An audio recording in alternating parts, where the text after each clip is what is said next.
السلام علیکم۔ بسم اللہ الرحمن الرحیم۔ حضرت مریم علیہ السلام کے حمل کی کیفیت یوں ہے کہ حضرت مریم علیہ السلام اپنی خالہ یا بہن کے گھر غسل حیض کرنے کے لیے گئی، پھر پردہ لٹکانا چاہتی تھی کہ حضرت جبرائیل علیہ السلام ایک بے ریش اور خوبصورت نوجوان کی شکل میں ظاہر ہوئے۔ حضرت مریم علیہ السلام نے دیکھا کہ یہ نامحرم میری طرف متوجہ ہے، تو حضرت مریم علیہ السلام نے اس سے فرمایا کہ میں پناہ مانگتی تجھ سے ساتھ اللہ کے، اگر تو پرہیزگار ہے۔ حضرت جبرائیل علیہ السلام نے کہا میں وہ شخص نہیں ہوں کہ جس سے تو ڈرے، میں اللہ تعالیٰ کا فرشتہ ہوں، تجھ کو پاکیزہ لڑکا بخشنے آیا ہوں، جس کو قرآن پاک نے یوں بیان فرمایا ہے۔ ترجمہ: فرشتوں نے کہا اے مریم، اللہ تمہیں خوشخبری دیتے ہیں اپنی طرف سے ایک کلمے کی، اس کا نام مسیح عیسیٰ بن مریم ہے۔ کیا ہوگا؟ وہ دنیا اور آخرت میں مرتبے والا ہوگا اور اللہ کے قریبی بندوں میں سے ہوگا، لوگوں سے باتیں کرے گا جب جھولے میں ہوگا اور جب پوری عمر کا ہوگا، اور وہ نیک بندوں میں سے ہوگا۔ حضرت مریم علیہ السلام نے جواب دیا میرا بیٹا کیسے ہوگا کہ مجھے کسی بشر نے ہاتھ نہیں لگایا اور میں بدکار عورت بھی نہیں ہوں۔ حضرت جبرائیل علیہ السلام نے کہا تیرا کہنا صحیح ہے، لیکن تیرے اللہ نے فرمایا ہے کہ میرے لیے بغیر باپ کے بیٹا دینا آسان ہے، جس کو قرآن پاک نے اس طرح بیان فرمایا ہے۔ ترجمہ: مریم نے کہا اے میرے پیارے رب، میرے یہاں لڑکا کیسے ہوگا جب کسی مرد نے مجھے ہاتھ تک نہیں لگایا ہے؟ اللہ نے فرمایا اسی طرح اللہ پیدا کرتا ہے جو چاہتا ہے، اور جب وہ کسی کام کا فیصلہ کر لیتا ہے تو اس کو کہتا ہے ہو جا، پس وہ ہو جاتا ہے۔ حضرت مریم علیہ السلام کو اسی وقت اتنی بڑی بشارت دی گئی کہ وہ نبی ہوگا، بنی اسرائیل اور تورات و انجیل کا عالم ہوگا، اور وہ بڑے معجزوں والا ہوگا، جس کو قرآن پاک نے یوں بیان فرمایا ہے۔ ترجمہ: اور اللہ اس کو کتاب اور حکمت اور تورات اور انجیل سکھائے گا، اور وہ رسول ہوں گے بنی اسرائیل کی طرف۔ غرض یہ کہ تمام بشارتوں کے بعد حضرت جبرائیل علیہ السلام نے حضرت مریم علیہ السلام کے گریبان میں روح مبارک کو پھونک دیا، جس سے فی الفور حمل رہ گیا۔ حضرت مریم علیہ السلام فرمایا کرتی کہ دوران حمل تنہائی میں حضرت عیسیٰ علیہ السلام مجھ سے باتیں کرتے تھے اور مجمع میں خدا کی تسبیح بیان کرتے تھے، حالانکہ آپ علیہ السلام ابھی پیٹ میں تھے۔ حضرت مریم علیہ السلام اور آپ کی خالہ صاحبہ جب آپس میں ملاقات کرتی تھیں تو ایسا معلوم ہوتا کہ خالہ کے پیٹ کا بچہ یعنی حضرت یحییٰ علیہ السلام بھانجی کے بچے یعنی حضرت عیسیٰ علیہ السلام کی طرف جھکتا ہے، یعنی سلام کرتا ہے۔ یوسف نجار جو بی بی مریم علیہ السلام کے ماموں کا بیٹا تھا، وہ بیت المقدس میں عبادت کرتا رہتا تھا، اور وہ کبھی کبھی حضرت مریم علیہ السلام کو خالہ کے پاس پہنچاتا تھا۔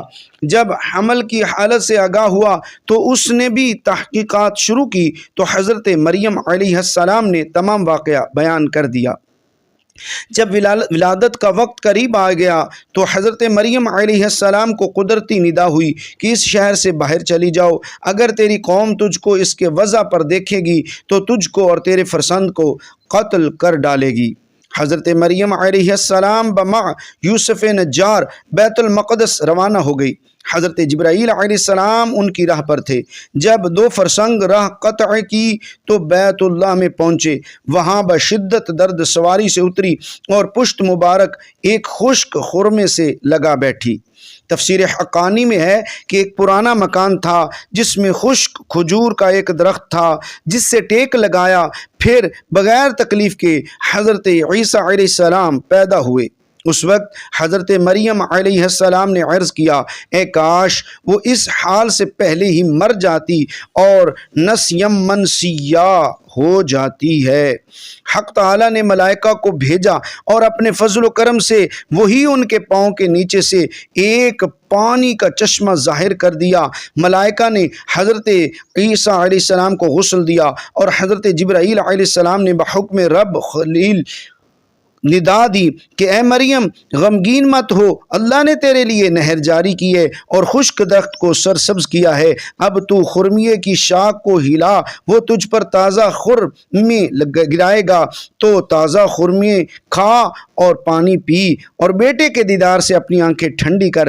حضرت مریم علیہ السلام نے کہا اگر لوگ مجھ سے پوچھیں کہ یہ بچہ کہاں سے لائی ہے تو میں کیا جواب دوں گی؟ حضرت جبرائیل علیہ السلام نے کہا اگر تو کسی کو دیکھے تو اشارے سے کہہ دینا کہ میں نے خدا کے لیے روزہ نظر کیا ہے کہ کسی بنی آدم سے بات نہ کروں گی۔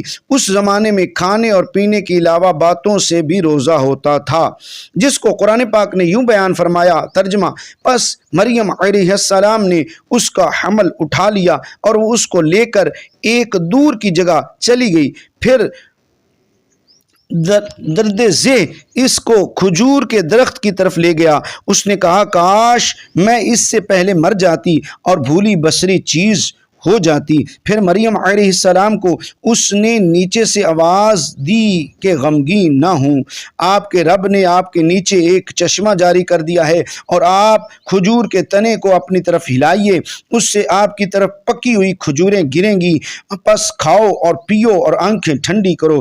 پھر اگر تم کوئی آدمی دیکھو تو اس سے کہہ دو کہ میں نے رحمان کا روزہ مان رکھا ہے، تو آج میں کسی انسان سے نہیں بولوں گی۔ حضرت ابن عباس رضی اللہ تعالیٰ عنہ فرماتے ہیں کہ حضرت مریم علیہ السلام فرشتے کے بشارت سے بے غم ہو گئیں اور نفاس کی مدت ختم ہونے تک 40 روز وہی رہیں، پھر اپنے گھر واپس آئیں۔ ہر طرح کی بشارتیں بی بی مریم علیہ السلام کو فرشتے نے بتا دی تھیں اور سوال کا جواب بھی بتا دیا تھا کہ تو بچے کی طرف اشارہ کر کے کہہ دینا کہ اس بچے سے پوچھ لو۔ بنی اسرائیل نے یہ صورتحال دیکھ کر بڑے غصے سے کہا کہ یہ کیا برا کام تو نے کیا ہے؟ اے ہارون کی بہن، یعنی تو حضرت ہارون کی طرح عبادت کرتی تھی اور تیری ماں بھی بدکار نہ تھی۔ حضرت مریم علیہ السلام نے حضرت عیسیٰ علیہ السلام کی طرف اشارہ کیا کہ اس سے پوچھ لو۔ پھر سب غصے ہو کر بولے کہ تو ہم سے تمسخر کرتی ہے کہ ہم اس چھوٹے بچے سے باتیں کریں۔ اتنے میں حضرت عیسیٰ علیہ السلام بول پڑے کہ میں بندہ خدا ہوں اور خدا نے مجھے کتاب دی ہے اور مجھے نبی بنایا ہے۔ جب یہود نے یہ معجزہ دیکھا تو ان کی زبان بند ہو گئی، چنانچہ ارشاد ربانی ہے پھر اس کو گود میں لیے ہوئے اپنی قوم کے پاس آئی۔ لوگوں نے کہا اے مریم تم نے تو بڑا طوفان کر ڈالا، اے ہارون کی بہن، نہ تمہارا باپ کوئی برا آدمی تھا اور نہ تمہاری ماں بدکار تھی۔ پھر مریم نے اس بچے کی طرف اشارہ کیا۔ لوگوں نے کہا کہ ہم اس سے کیسے بات کریں گے جو کہ گود میں بچہ ہے؟ بچہ بولا میں اللہ کا بندہ ہوں، اس نے مجھے کتاب دی اور مجھ کو نبی بنایا۔ معارف القرآن میں ہے کہ جس وقت خاندان کے لوگوں نے حضرت مریم علیہ السلام کو ملامت کرنا شروع کر دیا، آپ کو حضرت عیسیٰ علیہ السلام اس وقت دودھ پی رہے تھے۔ جب انہوں نے یہ سنا تو دودھ چھوڑ دیا اور اپنی بائیں کروٹ پر سہارا لے کر ان کی طرف متوجہ ہوئے اور انگشت شہادت سے اشارہ کرتے ہوئے کہا میں خدا کا بندہ ہوں۔ اس سے پہلے ہی لفظ میں حضرت عیسیٰ علیہ السلام نے اس غلط فہمی کو دور کر دیا کہ اگرچہ میری پیدائش ایک معجزانہ انداز سے ہوئی ہے مگر خدا کا بندہ ہوں تاکہ لوگ میری پرستش میں مبتلا نہ ہو جائیں۔ ان الفاظ میں حضرت عیسیٰ علیہ السلام نے اپنے شیر خارگی کے زمانے میں اللہ کی طرف سے نبوت اور کتاب ملنے کی خبر دی۔ جزاک اللہ خیرہ۔ چینل کو سبسکرائب کیجئے، ویڈیو کو شیئر کیجئے۔ جزاک اللہ۔